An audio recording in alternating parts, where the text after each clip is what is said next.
Brought to you by Vigor, co-powered by Sensodyne and Vimal. ಬಾಯಲ್ಲಿ ಹೇಳಿ ಕೇಸರಿ. ಇನ್ನು ಡಿಸಿಎಂ ಡಿಕೆ ಶಿವಕುಮಾರ್ ರಾಮನಗರದಲ್ಲಿ ಸಿಎಂ ಅಸ್ತ್ರ ಪ್ರಯೋಗಿಸಿದ್ದಾರೆ. ಹಾಗೇನೇ ಡಿಕೆ ಸುರೇಶ್ ಪರ ಪ್ರಚಾರ ಮಾಡ್ತಾ ತಾವು ಸಿಎಂ ಆಗುವಂತ ನಂಬಿಕೆ ಸುಳ್ಳಾಗಲ್ಲ ಅಂತ ಹೇಳಿದ್ದಾರೆ. ಇನ್ನು ಬಹಳ ಮುಖ್ಯವಾಗಿ ಇಲ್ಲಿ ಪ್ರಧಾನಿಯವರು ಮೊನ್ನೆ ಅಷ್ಟೇ ಭಾಷಣದಲ್ಲಿ ಮಾತನಾಡಿರುವಂತ ವಿಚಾರ. ಸೊ ಹಾಗೇನೇ ಕಾಂಗ್ರೆಸ್ ಮತ್ತು ಬಿಜೆಪಿಯ ನಡುವೆ ಆಗ್ತಿರುವಂತ ವಾಕ್ಸಮರ. ಇನ್ನು ಮಾಂಗಲ್ಯದ ವಿಚಾರವಾಗಿ ಮುಸ್ಲಿಮರಿಗೆ ಆಸ್ತಿ ಹಂಚಿಬಿಡ್ತಾರೆ ಅನ್ನೋ ಹೇಳಿಕೆ ವಿಚಾರವಾಗಿ ಪ್ರಧಾನಿ ಮೋದಿ ವಿರುದ್ಧ ಕಾಂಗ್ರೆಸ್ ಈಗ ಸಿಡಿದೆದ್ದಿದೆ. ಈ ಮಧ್ಯೆ ಇಂದು ಮತ್ತೆ ಮೋದಿ ತಮ್ಮ ಮಾತನ್ನ ರಿಪೀಟ್ ಮಾಡಿದ್ದಾರೆ. ಅತ್ತ ಕೆರಳಿದಂತ ಕೈಪಡೆ ಮೋದಿ ಅವರನ್ನ ಚುನಾವಣೆಯಿಂದಲೇ ಉಚ್ಚಾಟನೆ ಮಾಡಬೇಕು ಅಂತ ಪಟ್ಟು ಹಿಡಿದಿದೆ.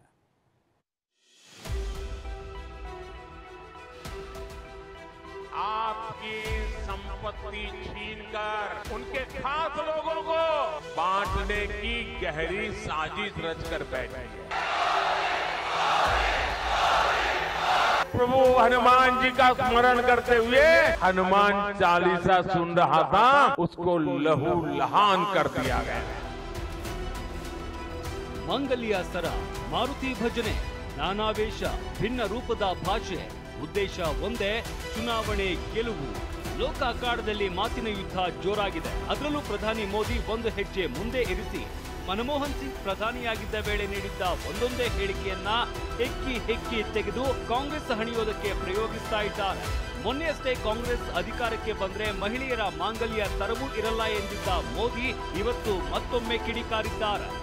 कांग्रेस आपकी संपत्ति छीनकर उनके खास लोगों को बांटने की गहरी साजिश रचकर बैठी है।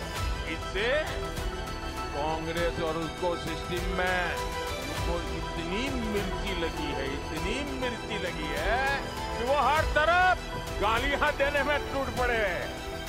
ಮೋದಿ ಮಾತಿನ ಭರಾಟೆ ಇಷ್ಟಕ್ಕೆ ನಿಂತಿಲ್ಲ. ಬೆಂಗಳೂರಿನ ನಗರಪೇಟೆಯಲ್ಲಿ ಹನುಮಾನ್ ಚಾಲೀಸಾ ಹಾಕಿದ್ದಕ್ಕೆ ಯುವಕನ ಮೇಲಿನ ಹಲ್ಲೆ ಪ್ರಕರಣವನ್ನು ಉಲ್ಲೇಖಿಸಿದ್ದಾರೆ. ಕಾಂಗ್ರೆಸ್ ಆಡಳಿತ ಇರುವ ಕರ್ನಾಟಕದಲ್ಲಿ ಹನುಮಾನ್ ಚಾಲೀಸಾ ಹಾಕಿದ್ರೆ ಹೊಡಿತಾರೆ ಅಂತ ಕಾಂಗ್ರೆಸ್ ವಿರುದ್ಧ ಮೋದಿ ವಾಗ್ದಾಳಿ ನಡೆಸಿದ್ದಾರೆ. कुछ दिन पहले वहां एक छोटा दुकानदार, उसको सिर्फ इसलिए बुरी तरह से पीटा गया, लहू लुहान कर दिया गया, क्योंकि वो अपनी दुकान में बैठे बैठे हनुमान चालीसा सुन रहा था। ये कांग्रेस की कर्नाटका की सरकार का काम देखिए, हनुमान चालीसा सुनना भी गुनाह हो जाता है। ಒಂದ್ ಕಡೆ ಹೀಗೆ ರಾಜಸ್ಥಾನದಲ್ಲಿ ನಿಂತು ಕರ್ನಾಟಕದ ಬಗ್ಗೆ ಕರ್ನಾಟಕ ಸರ್ಕಾರವನ್ನ ಮೋದಿ ಟೀಕಿಸ್ತಾ ಇದ್ರೆ, ಇತ್ತ ಇವತ್ತು ರಾಜ್ಯಕ್ಕೆ ಆಗಮಿಸಿದ್ದ ಕಾಂಗ್ರೆಸ್ ನಾಯಕಿ ಪ್ರಿಯಾಂಕಾ ಗಾಂಧಿ ಮೋದಿ ಸುಳ್ಳಿನ ಮೇಲೆ ರಾಜಕೀಯ ಮಾಡ್ತಾ ಇದ್ದಾರೆ ಅಂತ ತಿರುಗೇಟು ಕೊಟ್ಟಿದ್ದಾರೆ. एक जमाना था जब नेता में परोपकार होता था, सेवा की भावना होती थी. आज हम देश के सबसे बड़े नेता में सिर्फ अहंकार देख रहे हैं. हमारे हिंदू धर्म की परंपरा रही है कि सत्य के पथ पर चल के सेवा भाव से देश की सेवा की जाए, और उसी सेवा भाव से चाहे भगवान राम ने प्रजा के लिए काम किया, लेकिन आज नरेंद्र मोदी जी की सरकार में उनके 10 सालों के राज में सिर्फ झूठों का बोलबाला है. तो अपने काम के आधार पर क्यों नहीं मांग रहे हैं? धर्म के आधार पर क्यों मांग रहे हैं? जाति के आधार पर क्यों मांग रहे हैं? ಇನ್ನು ಸಚಿವರಾದ ಎಚ್.ಕೆ. ಪಾಟೀಲ್ ಮೋದಿ ವಿರುದ್ಧ ಕಿಡಿಕಾರಿದ್ದಾರೆ. ಒಂದು ಧರ್ಮದವರನ್ನ ಗುರಿಯಾಗಿಸಿ ಮೋದಿ ಮಾತನಾಡಿರೋದ್ರಿಂದ ಅವರನ್ನ ಚುನಾವಣಾ ಸ್ಪರ್ಧೆಯಿಂದ ಅನರ್ಹಗೊಳಿಸಬೇಕು ಎಂದಿದ್ದಾರೆ. ಇನ್ನು ಸಚಿವರಾದ ಎಂ.ಬಿ. ಪಾಟೀಲ್ ಮತ್ತು ಮಧು ಬಂಗಾರಪ್ಪ ಸಹ ಪ್ರಧಾನಿ ವಿರುದ್ಧ ವಾಗ್ದಾಳಿ ನಡೆಸಿದ್ದಾರೆ.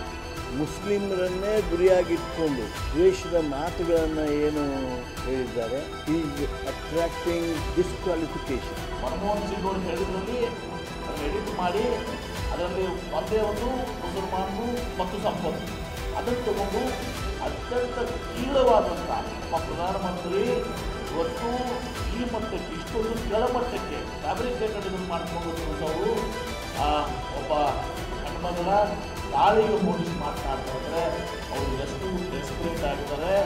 ಮಾಂಗಲ್ಯದ ಬಗ್ಗೆ ಮಾತಾಡ್ತಾರೆ ಪ್ರೈಮ್ ಮಿನಿಸ್ಟರ್ ಅಂತ ಹೇಳಿದ್ರೆ, ಅವರ ಹಿಂದೆ ತಗೊಂಡಿರ್ತಕ್ಕಂಥ ಅವ್ರ ಫ್ಯಾಮಿಲಿದಾಗ ಅವ್ರದ್ದು ಚರ್ಚೆಗೆ ನಾನು ಮಾಡೋಕ್ಕೆ ಹೋಗೋದಿಲ್ಲ ಅಂದೆ. ನಾನು ತುಂಬ ಚಿಕ್ಕವನು, ಸೂಕ್ಷ್ಮವಾಗಿರ್ತದೆ. ನಾನು ತುಂಬ ಚಿಕ್ಕವನು. ಆ ಮಾಂಗಲ್ಯನ ರಾಜಕಾರಣಕ್ಕೆ ತಂದು ಮತ ಕೇಳ್ತಾರಲ್ಲ ಅಂತ ಅದನ್ನೇ ಹೇಳಿದ್ದೆ. ಇಷ್ಟು ದೊಡ್ಡಕ್ಕೆ ಪೇಪರಲ್ಲಿ ಬರ್ತಕ್ಕಂಥ ವ್ಯವಸ್ಥೆ ನಮ್ಮ ದೇಶದಲ್ಲಿ ಆದರೆ ಹೆಣ್ಣುಮಕ್ಳು ಮಾಂಗಲ್ಯ ಬಗ್ಗೆ ಚರ್ಚೆ ಆಗ್ತದೆ ಅಂತ ಹೇಳಿದರೆ ಇದು ಸರಿನಾ? ನೀವೇ ಹೇಳಿ ನೋಡೋಣ.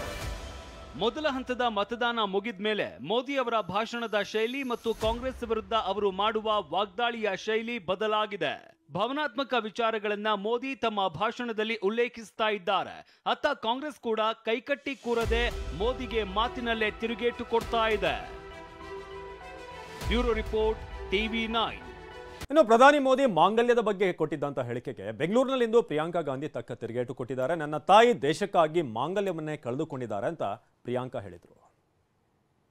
कैसी कैसी बहकी बहकी बातें पिछले 2 दिनों में अब ये शुरू हुआ है कि कांग्रेस पार्टी चाहती है कि आपके मंगलसूत्र और आपका सोना आपसे छीन ले।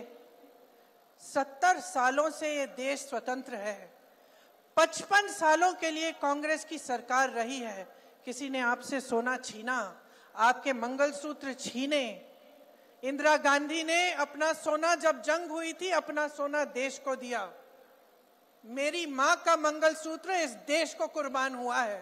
और अगर मोदी जी मंगलसूत्र का महत्व समझते तो वो ऐसी अनैतिक बातें नहीं करते। कैसी कैसी आप तय करिए, ये आपका चुनाव है। कितने चुनाव हिंदू मुस्लिम हिंदू मुस्लिम हिंदू मुस्लिम करके आप लड़वाएंगे? आप तय करिए।